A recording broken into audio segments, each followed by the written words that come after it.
증인이 되어 맹세시키는 소리를 듣고도 그 본 일이나 아는 일을 진실치 아니하면 죄가 있나니 그 허물이 그에게 돌아갈 것이요.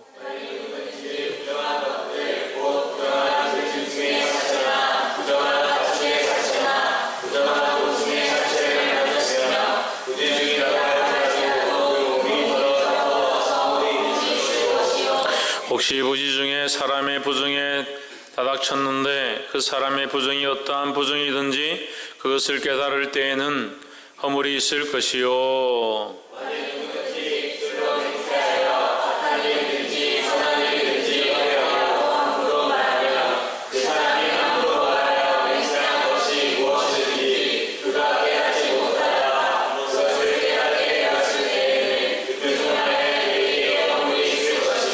이 중 하나의 허물이 있을 때에는 아무 일에 범과하였노라 자복하고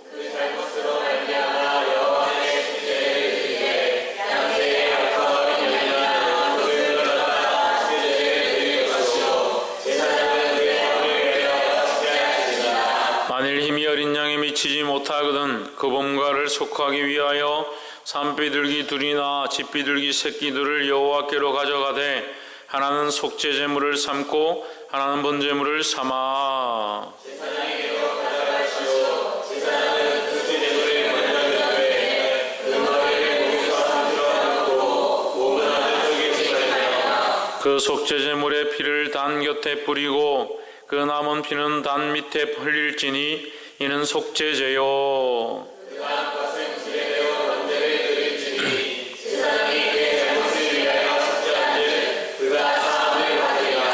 만일 힘이 산비둘기 둘이나 집비둘기 둘에도 미치지 못하거든 그 범과를 인하여 고운 가루에 바 10분의 1을 예물로 가져다가 속죄제물로 드리되 이는 속죄제인즉 그 위에 기름을 붓지 말며 유향을 놓지 말고 그것을 제사장에게로 가져갈 것이요 제사장은 그것을 기념물로 어느 금을 가져다가 제사장이 여호와의 탄식을 위해서 의사를 지니 이는 속죄제라. 제사장이 그가 이 중에 하나를 범하여 얻은 허물을 위하여 속한즉 그가 사함을 얻으리라. 그 나머지는 소제물이 물같이 제사장에게 돌릴지니라. 여호와께서 모세에게 말씀하여 이르시되 누구든지 여호와의 성물을 대하여 그릇 범과하였거든 여호와께 속건제를 드리되 너의 지정한 가치를 따라 성소의 세겔로 몇 세겔 은에 상당한 흠없는 수양을 대중에서 끌어다가 속건제로 드려서 성물에 대한 잘못을 돌아내 그것의 5분의 1을 더하여 제사장에게 드릴 것이요 제사장은 그 속건제의 수양으로 그를 위하여 수양하는 그가 사함을 받으리라. 만일 누구든지 여호와의 금령 중 하나를 부지 중에 범하여도 허물이라 벌을 당할 것이니 내가 지정한 가치대로 함께 준 흠없는 수양을 속건제로 제사장에게로 데려갈 것이요 제사장은 그가 부지 중에 범죄한 허물을 위하여 속죄하되 그가 사함을 받으리라. 함께 읽읍시다. 이는 속건이 그가 요 앞에 범과하였으니 아멘. 할렐루야. 우리 옆에 사람과 인사합시다. 사랑합니다. 축복합니다. 할렐루야.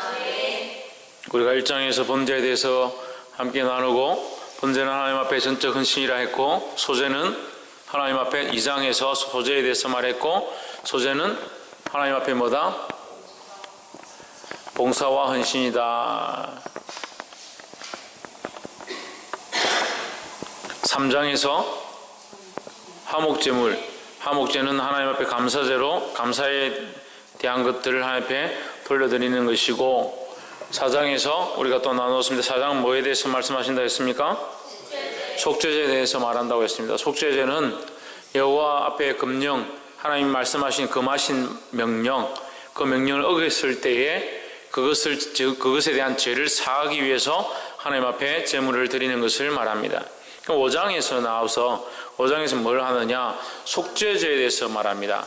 4장에서는 속건제에 대해서 말하고 5장에서는 속죄제에 대해서 말합니다. 속건제와 속죄제의 차이는 무엇일까? 물론 이 5장 후반에 가면 속건제라는 말이 있긴 했지만 이 전체는 5장의 대부분은 속죄제에 대해서 말하고 있습니다.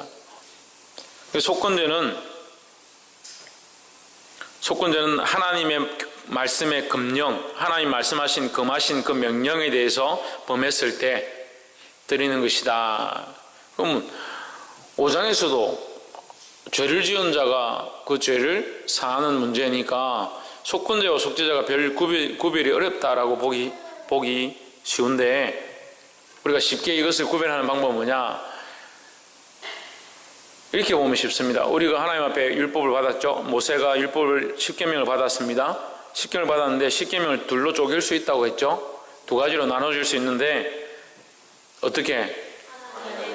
하나님에 대한 것. 그래서 1계명에서 4계명까지는 우리가 하나님 앞에 범한 것, 범죄하지 말도록 하나님께서 금하신 부분. 그래서 첫 번째 계명부터 네 번째 계명까지는 하나님에 대한 것이고, 다섯 번째부터 10번째까지는 사람에 대한 것이다.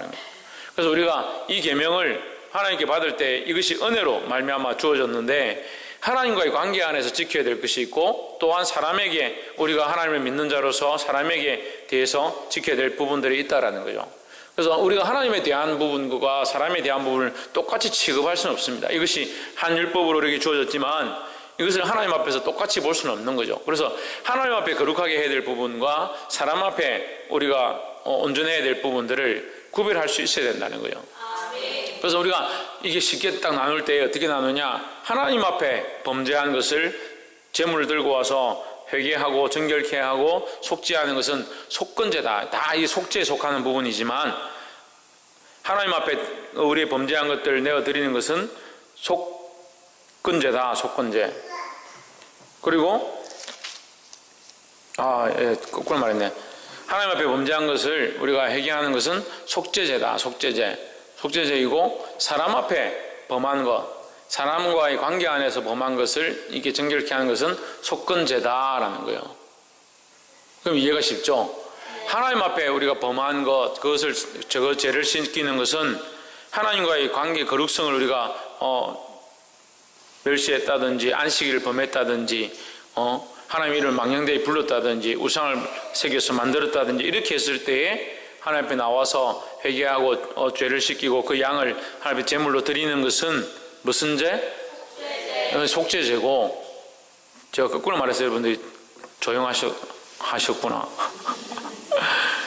속죄제이고, 제가 간혹 이렇게 여러 가지 얘기할 때는 거꾸로 잘 말합니다. 이게 속죄제이고, 또 반대로 사람과의 관계 안에서 우리 또 사람의 관계 안에서 또 삶의 모양에서 인생의 삶 가운데서 우리가 하나님과의 관계가 아니면서도 살면서 이 지금 죽은 시체를 만졌다든지 나오죠? 예, 1절에서 뭐라고 합니까? 정인으로 거짓 진술을 했다든지 거짓말을 했다든지 2절에서는 부정한 것을 만지고 부정한 시체를 죽음을 만졌을 때에, 또 3절에서는 부정을 행했다든지 4절에서는 거짓 맹세를 했다든지 헛된 맹세를 하고 지키지 않았다든지 이러한 허물이 있을 때에 이 사람과의 관계죠. 관계와 또 자기 삶 가운데서 자기가 스스로 범죄한 부분들, 오염된 부분들, 죄로 물들어진 부분들을 하나님 앞에 나와서 제물을 드리고 정결케 하는 이것은 뭐다? 속건제다라는 거죠. 그래서 속죄제와 속건제는 이렇게 구별되어집니다. 그런데 17절에 보면 여러분 좀 헷갈릴 수 있습니다. 17절에 만일 누구든지 여호와의 금령 중 하나를 부지 중에 범하여도 허물이라 벌을 당할 것이니 했습니다. 여기도 여호와의 금령이 나오죠. 근데 우리가 앞에서 보면 그 4장에서 보면 4장 처음에는 제사장이 여호와의 금령을 범하였을 때, 또 13절에서는 4장 13절에서는 이스라엘 회중이, 그 다음에 22절에서는 족장이, 27절은 평민이 이렇게 나오는데 이런 지위들은 중요치 않고 어쨌든 속죄제의 의미가 뭐냐? 하나님의 금령을 어겼을 때, 하나님이 금하신 것들을 어겼을 때에 드리는 것인데, 이 속죄제와 속건제가 이렇게 크게 구별이 어렵습니다. 근데 큰 모양에서는 이게 전체 다 속죄하는 것이다 라는 거죠. 이 속건제도 또한 뭐다? 죄를 사는 것이니까 속죄제에 포함된다라고 볼 수 있습니다. 근데 이제 속죄제는 이거 하나님과의 관계에서 그렇고, 이 금령도 같은 금령의 4장에서도 하나 여호와의 금령을 어겼을 때 5장 17절에서도 여호와의 금령 중 하나를 어겼을 때라고 하지만, 이 여호와의 금령이 그 4장의 금령과 5장의 금령이 다르다. 어떻게 다르냐? 4장의 금령은 이제 이 금령을 이제 율법으로 보면 되겠습니다. 율법으로 볼 때에, 크게 율법으로 볼 때에 하나님께 대한 범죄했을 때, 하나님께 대한 범죄를 했을 때 하나님의 그 명령과 그 계명, 그 금령을 어겼을 때에 하나님 앞에 속죄의 제물을 드려야 하고, 5장에서 말하는 하나님의 이 금령은 사람 앞에 거짓 맹세하지 말고 내 이웃의 것을 탐내지 말고 살인하지 말고 도둑질하지 말고 했다는 그 말씀들을 어겼을 때에 하나님이 드리는 제물을 말하는 것입니다. 그렇게 구별하면 되겠습니다. 이제 그것을 알고 우리가 몇 가지 나눴으면 좋겠습니다. 우리 7절을 한번 봅시다.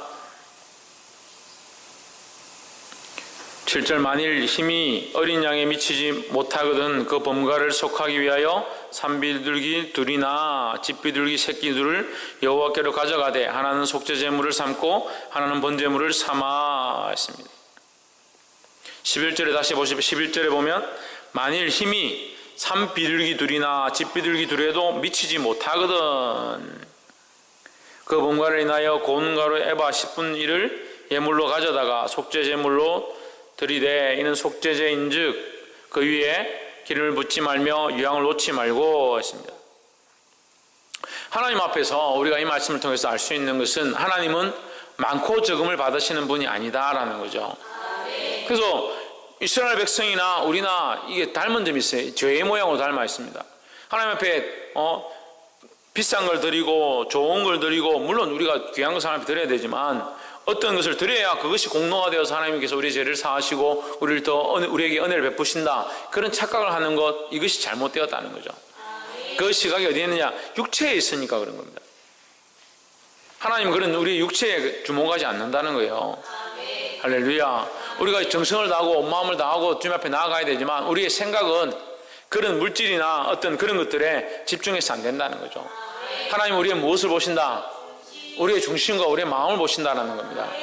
그래서 집비둘기나 고운 가루 에바나 이것이 중요한 것이 아니라 우리의 마음이 하나님 정말 회개하고 돌이키기 원하시는지 그걸 보는 겁니다. 그래서 그것에 대한 말씀이 또한 여기 기록이 되어 있습니다. 5절 말씀, 이중 5절, 이 중 하나의 허물이 있을 때에는 아무 일에 범가하였노라. 자복하고 뭘 해야 된다? 자복해야 된다. 이렇게 하나님 앞에 제물을 드리는 것, 그것을 가지고 와서 우리 죄를 사해 주십시오 이렇게 하는 것도 중요하지만 더 뭐가 중요하다? 자복하는 것이 중요하다. 자기 죄를 자백하고 우리 죄를 사해 주십시오 이렇게 하는 게 중요하다는 거죠. 또한 하나님께서 우리에게 어떠한 명령들을 주시냐면 16절을 한번 보십시오. 16절,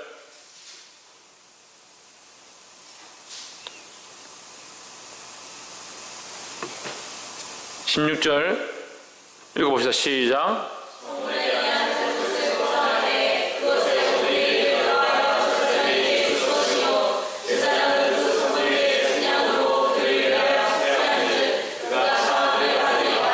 이 속죄제와 속건제의 다른 점 중에 하나가 또 이것입니다. 그러니까 속죄제는 하나님 앞에 범죄한 거니까 하나님 앞에 회개하고 정결케 하고 이렇게 하면 끝나는데, 이 속건제는 뭐가 다르냐면 죄를 범했을 때에 범한 것의 5분의 1을 갚아라는 거죠. 그래서 다른 사람에게 무엇을 훔치고 빼앗거나 손해를 입혔으면 그것을 갚고 거기에 따른 5분의 1을 더해줘라 이렇게 얘기를 하고 있습니다. 그러니까 그 실제적인 삶에 대해서 너희가 실천하고 갚아야 된다는 것. 이것을 뭘 얘기합니까? 회개의 열매를 얘기합니다. 그냥 회개하고 거시는 것이 아니라 실제로 회개의 열매를 맺어야 된다는 거죠. 회개의 열매는 오늘날 우리에게 뭡니까? 그렇게 행하는 삶을 얘기하는 겁니다. 하나님 앞에 우리가 회개하고 나와서 우리 죄를 사해 주십시오 하고 여전히 다른 사람과의 관계는 회복되지 않는다면 그건 온전한 회개가 아니다라는 거죠. 내가 이 사람과 싸웠다면 싸운 것에 대한 부분 하나님 앞에 나와서 내가 마음이 상해서 하나님 나의 이 상함을 용서하시고 내가 이렇게 함으로 이 사람이 마음 상했음을 하나님 위로해 주시고 내가 이렇게 한 것들을 사하여 주십시오 이렇게 기도하는 걸로 끝나는 게 아니라는 거예요. 근데 우리는 이렇게 회개를 잘하죠. 왜? 편하니까.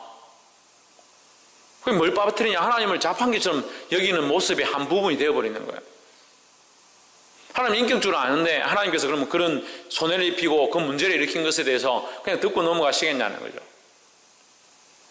우리가 인간적으로 그렇게 다투었으면 하나님 앞에 나와서 회개하고 그 사람을 위로해 주기를 바랄 뿐만 아니라 그 사람에게 와서 화해하고 용서를 구하고 화평케 되어지도록 만드는 것이 우리가 해야 될 일이라는 겁니다. 도둑질을 했습니다. 그걸 갚지 아니하고 하나님 앞에 회개하고 내가 도둑질 하나님 앞에 회개했으니까 괜찮다. 그럼 잘못된 거죠. 심지어 신약에 와서 삭개오가 어떻게 합니까? 예수님을 만나서 내가 훔친 것이나 빼앗은 것이나 도둑질한 것이 있으면 내가 4배나 갚겠습니다. 그렇게 이렇게 삭개오가 자기 삶에서 예수님을 만남으로 말미암아 삶의 변화가 일어나는데 예수님을 만났으니까 나의 문제가 다 해결되었고 나는 세리지만 괜찮다라고 하는 것이 아니라 실제로 자기 삶에서 나의 삶을 이렇게 바꾸겠습니다. 그리고 또한 나와의 관계 안에 있는 자들, 그리스도를 믿음으로 내가 인격적인 만남 가운데 있는 이 사람들에게 내가 손해를 입힌 것들을 갚아주겠습니다 하는 거예요. 우리가 하나님과의 영적인 관계가 회복되어지면 우리 삶의 실제가 변화되어야 합니다. 삶의 실제가 변화되지 않고 영적으로 괜찮아졌으니까 나는 괜찮다, 거룩하다, 은혜를 입었다. 천만의 말씀. 그러니까 오늘 한국 교회가 팔다리가 없는 것처럼 되어 있습니다. 그리스도 안에 붙어 있는 것처럼 보이고 은혜를 받는 것처럼 보이고 성경 공부를 하는 것처럼 보이고 봉사를 하고 교회를 사랑하는 것처럼 보이지만 실제로 뭐가 없냐? 팔다리가 없는 거예요. 머리만 자꾸 커져갑니다. 뭘 많이 먹어서 배는 자꾸 나오고 있습니다. 하나님의 말씀을 먹은 대로 삶 가운데 걸어다니며 행하며 봉사하며 다른 사람들을 살려 일으키고 그 영혼들에게 내가 행한 것들을 상처를 덮어주고 화해하고 용서하는 것들이 일어나지 않는다. 그러니까 문제가 죽어지는 거예요. 살아있는 신앙으로 회복되기를 주의 이름으로 축원합니다. 그래서 믿음 안에 그리스도를 알아가고 성령 안에 이 교통함들을 느껴간다면 자기 삶에서 변화가 일어나요. 먼저 가장 가까운 내가 내 안에 하나님과의 관계, 내가 나에게 하나님과의 관계와의 문제를 해결하고 내가 변화되어지면 나와 가까운 가족, 나와 혈연 관계에 있는 육체의 관계 안에 있는 자들 가운데 나의 태도가 변화되어지고 부모에게 함부로 말하던 것이나 자녀들을 무시하던 것이나 하나님의 사랑으로 행하지 않았던 상처를 줬던 수많은 문제들을 해결할 수 있는 그 회개의 열매들을 맺어가야 되는데 나는 하나님의 은혜로 죄사함을 입었다, 죄사함을 입었다, 나는 정결해졌다, 구원을 받았다라고 하면서 그 삶의 영역들이 바뀌어지지 않는다는 거죠. 그러니까 은혜를 받으면 그 삶에 돌아가면 똑같은데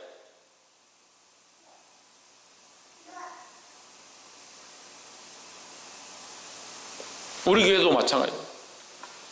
우리 교회 성도들은 마찬가지예요. 중심 하나님 드렸으니까 하나님 내가 이렇게 했으면 됐다. 그래서 뭐가 없느냐? 삶이 없어요. 삶이. 여전히 부모를 무시하고 자식을 멸시하고 친구들에게 함부로 대하고 상처받은 거, 미워하는 거, 속상한 거 용서하지 않는다. 화해하지 않는다. 평화하지 않는다.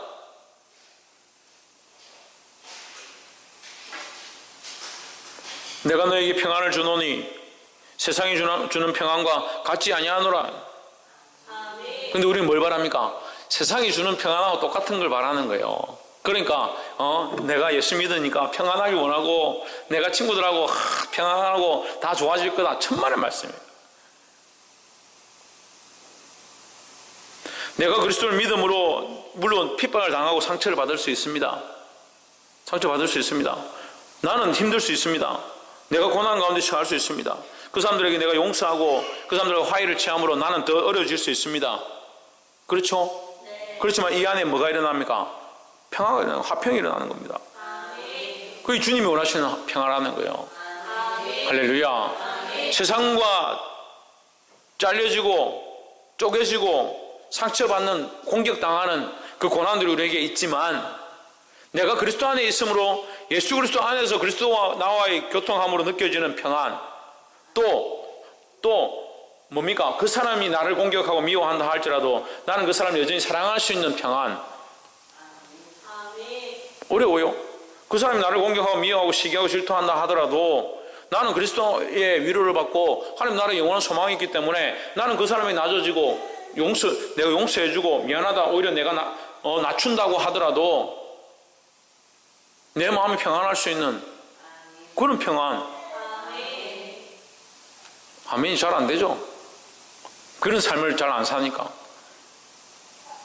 나에게 상처 주는 자를 내가 어떻게 용서하고 저 사람 원래 저러니까 나는 이 정도는 뭐 넘어가지. 내가 왜 그렇게까지 할 필요가 있냐.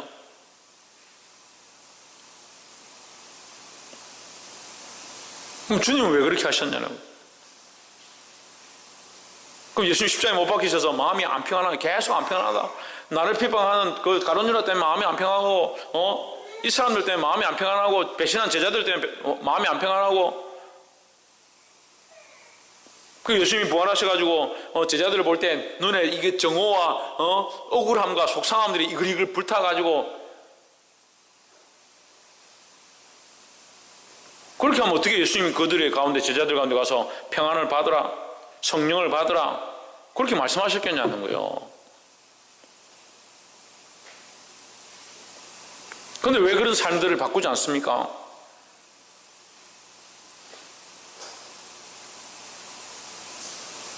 왜 바꾸지 않습니까?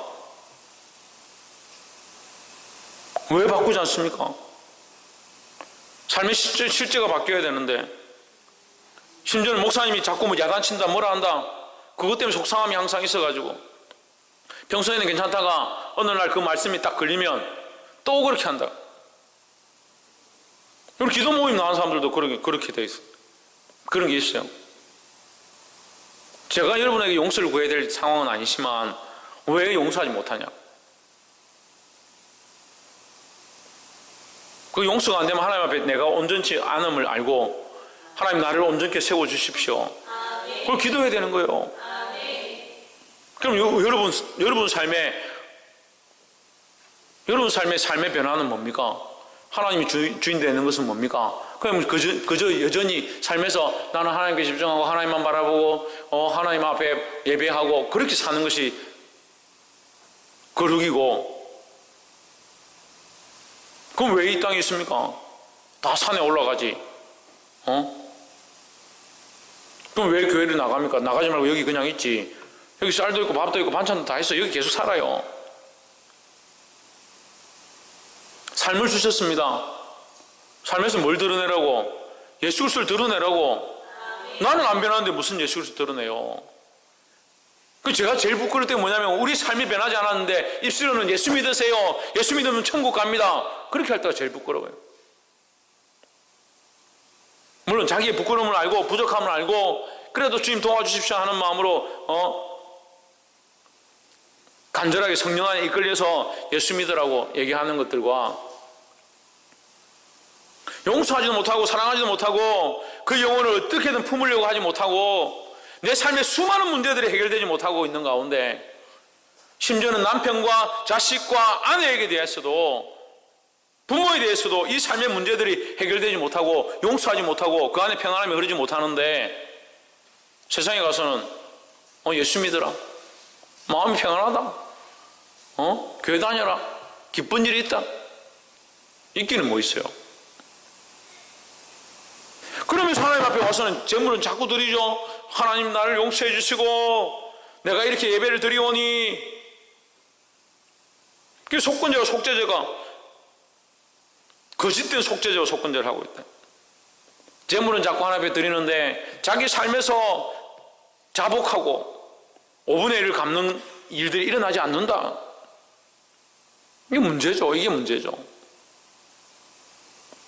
왜 그렇게 하지 않습니까? 왜 회개는 하는데 회개에 합당한, 하나님이 기뻐하시는 하나님 마음에 합당한 열매들 맺어가지 않느냐라는 거예요.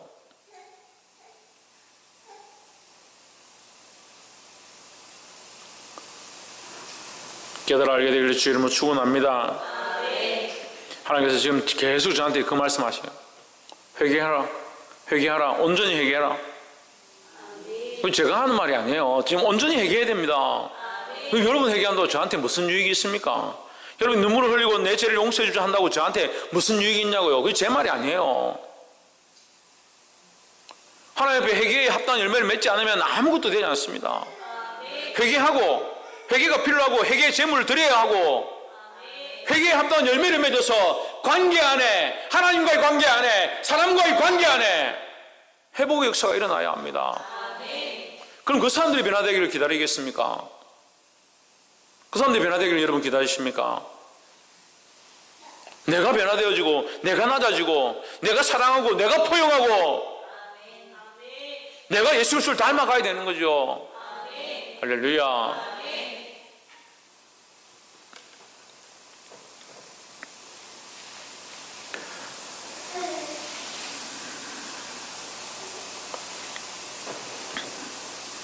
또한 11절에 보시면 우리가 한 가지만 더 나눕시다.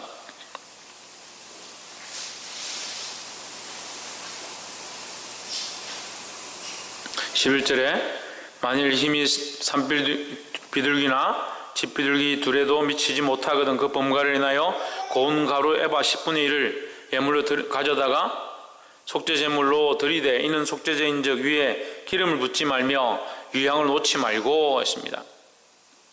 기름을 붓지 말고 11절 기름을 붓지 말고 또 뭘 놓지 말고? 유향을 놓지 말고. 좀 우리가 앞에서 했습니다. 기름은 성령이고 유향은 뭐라고 했습니까? 향기를 했죠. 향기. 우리 성도의 향기다. 그럼 이것을 드릴 때 기름을 놓고 우리가 2장에서 소재에 대해서 할 때 거기 기름을 놓고 유향을 부어서 태워 드리면 여호와 앞에 향기로운 제물이다 했습니다. 근데 여기는 하지 말아요. 기름을 붓지도 말고 유향을 놓지도 마라. 왜 하지 말았을까요? 왜 하지 말았을까요? 왜 기름도 놓지 말고 유향도 놓지 말라? 왜 하지 말았을까요? 예? 소재는 뭐라 했습니까? 봉사와 헌신이라고 그랬죠. 봉사와 헌신을 하나님 앞에 드리는 것이니까 봉사와 헌신은 하나님 앞에 아름다운 향기가 됩니다. 속죄제는 죄를 사하는 거죠. 내 죄를 하나님 앞에 자복하고 회개하러 나오는데 그 죄를 자복하는 그 죄가 하나님 앞에 향기가 되는 게 아니잖아요. 그러니까 여기에 기름을 붓거나 유향을 넣지 말라는 거예요. 그러니까 철저한 회개는 나의 더러움을 아는 거예요. 나의 더러움과 부족함을 알고 하나님의 도우심으로 정결해지기를 원하는 겁니다. 할렐루야. 하나님이 씻기고 나면 그 다음에 거룩해지는 거죠. 우리가 하나님 앞에 들어갈 때 나는 거룩하다 하고 들어가면 안 되는 거예요. 그래서 자꾸 회개에 대해서 말하는 거예요. 회개가 되지 않으니까 예배의 거룩함들이 점점 없어져 가는 거예요. 회개가 온전히 되지 않으니까 하나님과의 관계 안에 이 예배의 교제 안에 깊이 들어가지 못하는 거예요. 왜 기도를 못하는가? 기도를 못하는 사람의 80~90%는 회개를 제대로 못하는 거예요. 세상 가운데 어려운 사람, 칭찬받는 사람, 선하다고 인정받는 사람, 착하다고 참 모범이 된다, 법 없이도 사람이다 하는 사람들은 대부분 보면 회개를 잘 안 합니다. 왜요? 자기가 뭐 특별히 죄 지은 게 없으니까. 특별히 죄 지은 게 없다라고 하는 것을 뒤집어 보면요, 자기를 그리스도의 거울에 비추지 못한다. 하나님의 그 말씀에 하나님께 자기를 비추지 못한다. 하나님의 그 완전하심 앞에 자기를 비출 수가 없다.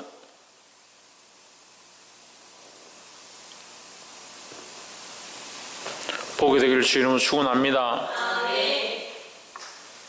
말씀을 맺겠습니다. 하나님은 우리의 어떠함을 받으시는 것이 아니라 우리의 부요함이나 우리의 재물이나 우리의 가진 것들, 그런 것을 어떻게 드리는 것, 그걸 받으시는 것이 아니라 우리의 마음의 중심을 받으신다는 거예요. 또한 우리가 하나님 앞에 이 예물을 드릴 때 회개가 필요하다. 예물보다 더 우선되는 게 뭐냐? 회개해야 된다는 거죠. 회개하는 것은 그냥 회개의 말로 끝나는 것이 아니라 회개에 합당한 열매를 맺어야 되는데, 회개에 합당한 열매라는 것은 그 죄에 대한 것을 돌이키고 하나님 앞에 다시 하나님의 것으로 세워가는 것을 말하는 겁니다. 할렐루야. 더더욱 이 속건제는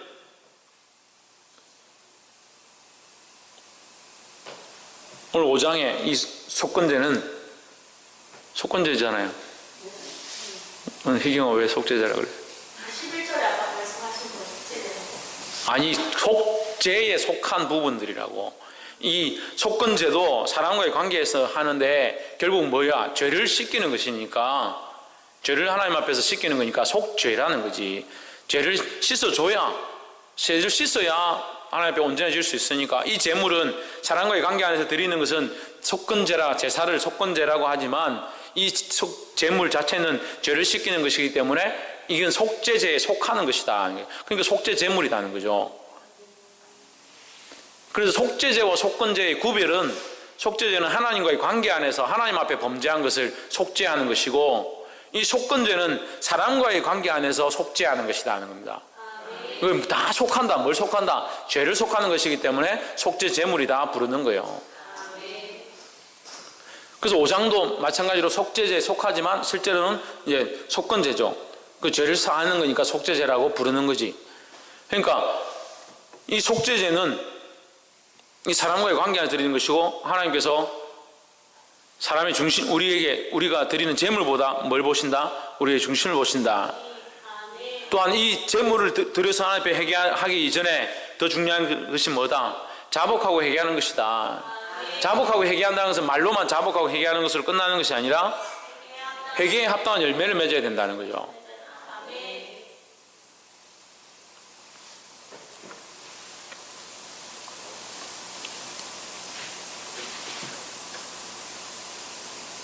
그리고 이 속죄 제물로 드리는, 속건 제물로 드리는 것은 기름을 붓지 않고 유향을 놓지 않는다.